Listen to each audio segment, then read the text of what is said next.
As the world marks Youth International Day today, millions of Kenyan youths continue to struggle as they look for jobs after completing their tertiary education.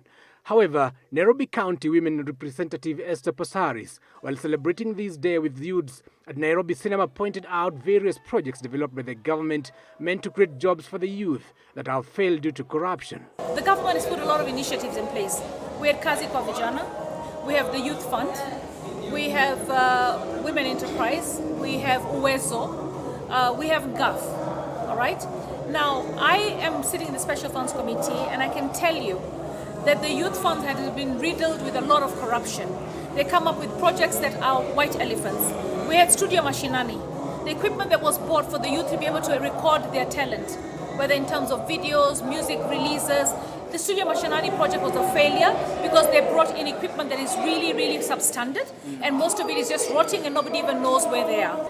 The Member of Parliament to this end is proposing radical solutions she believes would put the youths at the forefront in looking for solutions for their own problems, including other issues such as HIV, AIDS infections, drug and substance abuse, among others. The youth have to sit on the table of all these funds. We have to ensure that if we're having a fund, we get the youth to present their leaders from registered organizations, then they have an election, and we choose, if the board is 10 people, we have at least 6 that come from the youth, drawn from women and men, to sit on this fund to support their own. They will have the majority casting vote, they will initiate the projects, they will initiate the funding. We cannot have a youth fund where you do not have youth involved. Let the youth also take responsibility.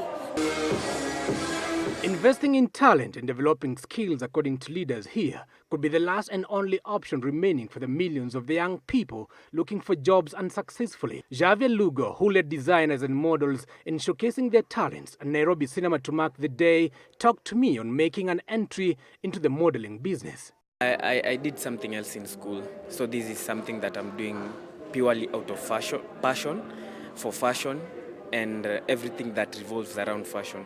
So I can't say it is easy because I had to leave whatever I was doing, and that was very hard, especially from my dad. He did not accept me as an artist. He wanted me to go and do the fancy stuff, the lawyer and the accountant. About modeling in Kenya, it's kind of tough because first of all the opportunities are very rare.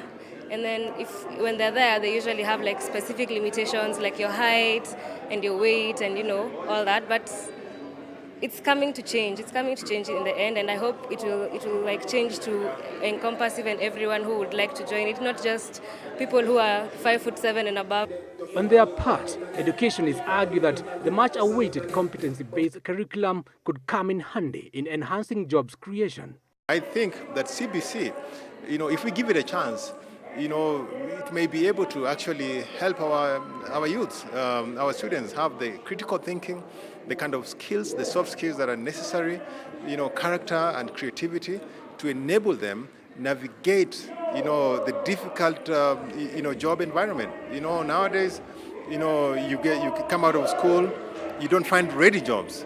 The current 844 education system has been largely blamed for failing to equip learners with skills in order for them to start their own jobs.